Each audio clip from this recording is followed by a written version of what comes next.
Railway carat factory Rawalpindi के मेरे गयूर मजदूर भाइयों, अस्सलाम वालेकुम। आज आपके पास हाजिरी का सिर्फ एक ही मकसद था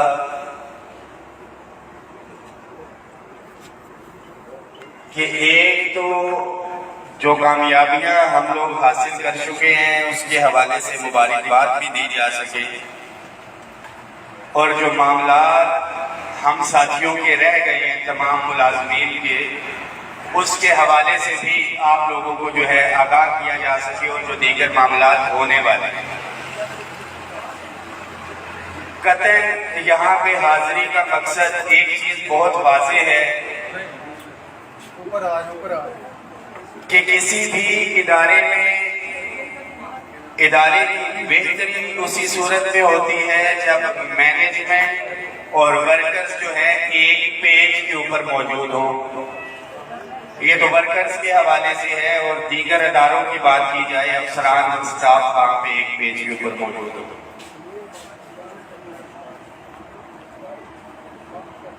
हदीस भी है कि मजदूर का पसीना खुश्क होने से पहले उसको उसकी मजदूरी जो है मिल जानी चाहिए।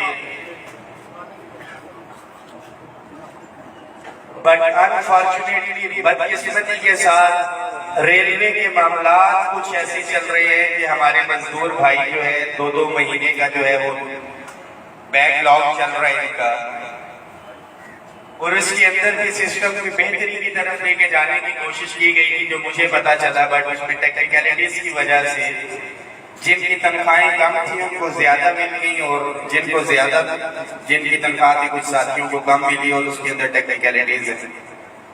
ये टेक्निकलिटीज हैं। पाकिस्तान बनने से पहले से जो है रेलवे का पहिया चल रहा है अंग्रेज दौर से, और आपकी यूनियन एसोसिएशन भी जो है उसके ऊपर काम कर रही है।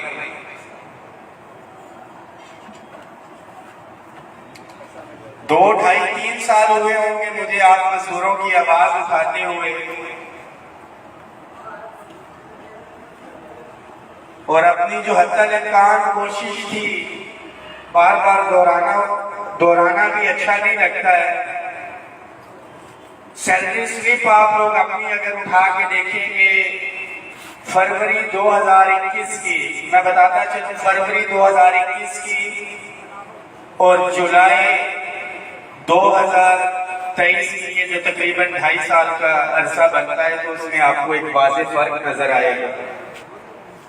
और ये आपने हम साथियों ने मिलजुल के जो है अपनी आवाज उठाई, अपने बताया कि हम लोग बेरूम हैं, जो मेहनत हम लोग कर रहे हैं हमें हमारी मेहनत का सिला उस तरह से नहीं मिल रहा।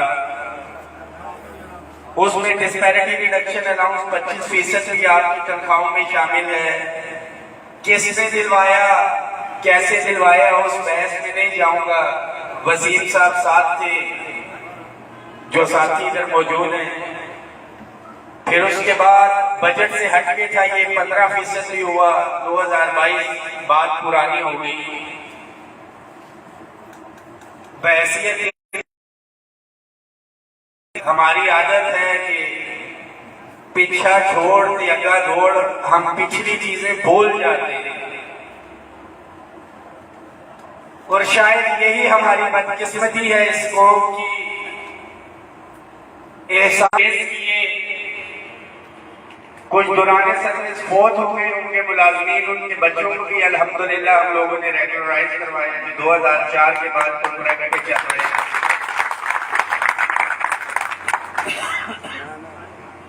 तमाम डेली वेजेस, कॉन्ट्रैक्ट, एडहॉक मुलाजमीन जितने भी हैं, और डीएलए मुलाजमीन हमारे एजेंडे में भी था। और आपकी आवाज पाकिस्तान की तारीख में पहली दफा हुआ कि इस कैरेट फैक्ट्री या छोटे इदारों से निकल के पार्लियामेंट के सामने वहां पे गूंजी, और पता लगा हुकूमत को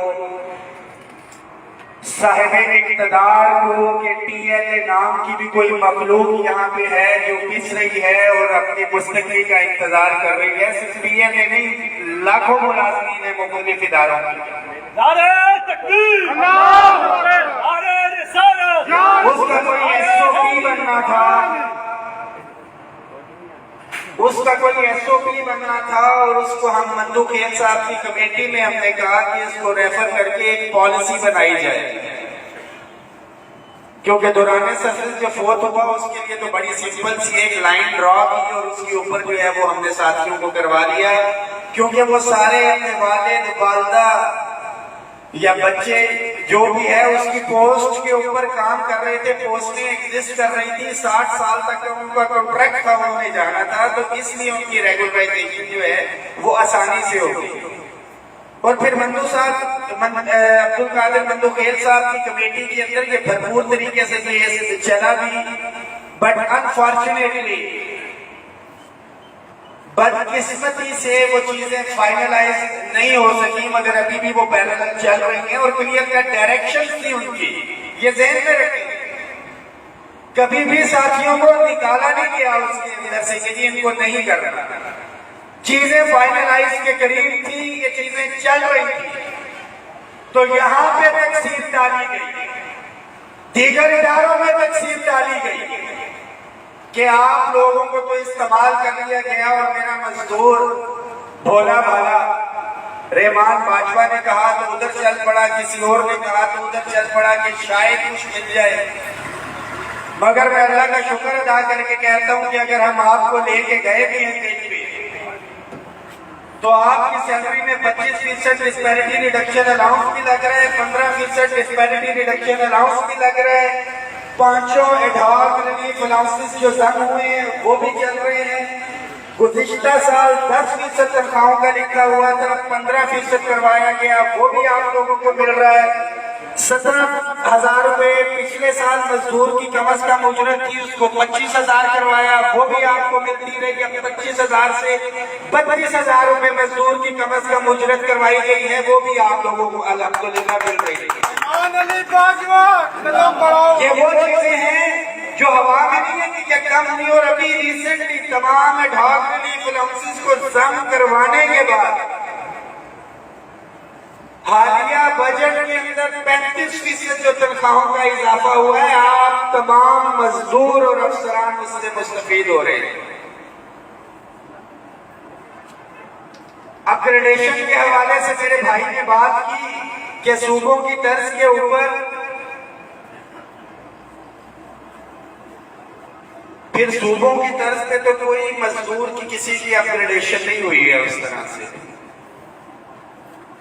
मगर हमने ये मुतालिबा रखा कि तमाम कैडर्स, क्योंकि हमेशा से अपग्रेडेशन होती थी तो सिर्फ क्लरिकल स्टाफ की अपग्रेडेशन होती थी, कि तमाम कैडर्स की अपग्रेडेशन की जाए। और उसके ऊपर हमारा असूली तौर पे ये तय हुआ कि ग्रेड 1 से लेके 5 तक के मुलाजिमीन को 2 स्केल, 5 से लेके 15 तक के मुलाजिम को 1 स्केल, 16 वाले को 1 इंक्रीमेंट, सूबे की तरफ से क्योंकि क्लरिकल हो चुके थे, LDC को 9वें से 11वां, UDC को 11वें से 14वां और असिस्टेंट को 15 से 16, तमाम बेनिफिट्स के साथ। सिर्फ डिवाइड एंड रूल यहाँ पे गैरेज फैक्ट्री के अंदर नहीं हो रहा है, वहां पे भी तकसीम डाली गई कि क्लरिकल को UDC को 14 की बजाय 13 स्केल दिया गया कि कहा जाए बादशाह साहब ने कुछ कराया ही नहीं। जिनको 2 स्केल दिए गए, स्केल 2 दिए गए, अलाउंस पिछले रखे गए ताकि मायूस किया जाए मजदूर को, मुलाजिम को कि तुम जो चाहते हो वो होगा नहीं। ये अपग्रेडेशन कब का इनकार कर चुके थे, मगर हमने करवाया, अपने मजदूर के जोरे बाजू के ऊपर करवाया और वहां पे भी शरारत की गई। वो यहाँ पे आके बात करता है कि इसको छोड़ दिया तो उसको छोड़ दिया है, मेरे साथ मस्जिद में बैठ के या कुरान पे हाथ रखवा के मुनाजरा करवा दे। वजाहत देना बहुत जरूरी है कि ला इलाहा इल्लल्लाह मुहम्मद रसूलुल्लाह, कि कि रेलवे का तमाम मजदूर, तमाम मुलाजिम उसके अंदर शामिल था। ये चीज कहीं में भी कह नहीं पाई थी कि सिविल सर्वेंट होगा या वर्कमैन को छोड़ दिया जाएगा। ये ब्यूरोक्रेसी की साजिश है। इंशाअल्लाह ताला उस साजिश को बेनकाब करना और तमाम मराद आपको लेके देनी है इंशाअल्लाह ताला। जो लोग ये कहते हैं कि इस्तेमाल कर दिया, छोड़ दिया, उनके लिए भी मेरा एक ये पैगाम है कि रेलवे तो 1947 से चल रहा है।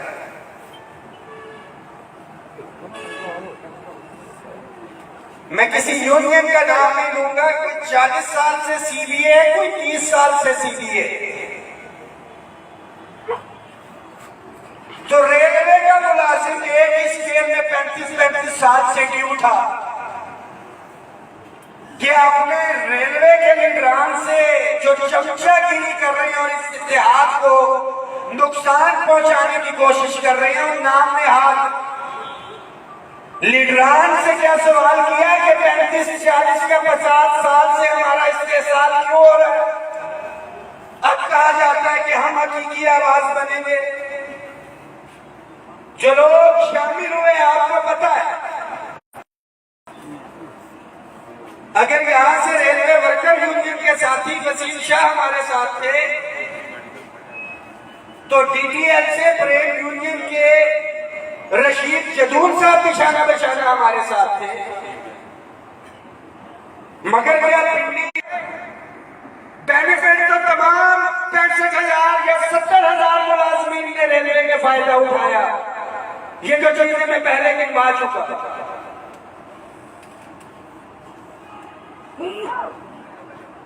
माजरत के साथ रेलवे के तमाम कायदीन को पैगाम देना चाहता हूं कि खुदारा अपना हकीकी किरदार अदा करें। हक ऐसे नहीं मिलता है।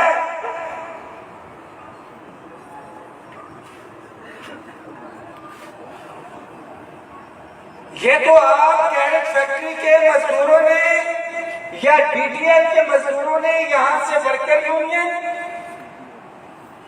वहां से प्रेम यूनियन के साथी थे और दीगर भी थे जो हमारे साथी थे। वसीम भाई, क्या क्या नाम थे उनके? वहां से दोनों इकट्ठे होके आए और एक अच्छी रवायत काम की। वालों की तो दुकान बंद होगी अगर प्रेम वाले और वर्कर यूनियन वाले यहाँ पे इकट्ठे हो। रेलवे में क्यों नहीं दी जाती है? ओपन लाइन से पहिया जाम किया जाए, फैक्ट्री साइड से फैक्ट्री का काम हो। को दीगर मुलाजमीन मजदूरों की तरह रेलवे के मुलाजिम की तनख्वाह भी उसके अकाउंट के अंदर पहुंची हो।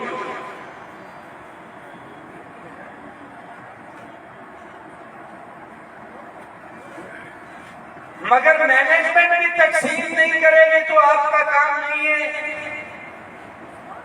लीडरशिप भी आप साथ पीछे तकसीम नहीं रखेगी तो धड़ों के अंदर काम कैसे चलेगा? यही काम में हैसियत कौम हमारे साथ है। कोई शिया है, कोई सुन्नी है, कोई देवबंदी है, कोई अहले हदीस है, कोई खातिम रिजवी साहब को। यही वर्कमैन वाले कॉमन इशू पीडब्ल्यूडी के मुलाजिम के साथ भी इस्तेमाल किया गया है। पोस्ट ऑफिस के वर्कर को भी इससे जो महरूम। आपके लाहौर के हेडक्वार्टर से उठा के हम पार्लियामेंट हाउस के बाहर लेके गए और पार्लियामेंट हाउस के अंदर बैठ के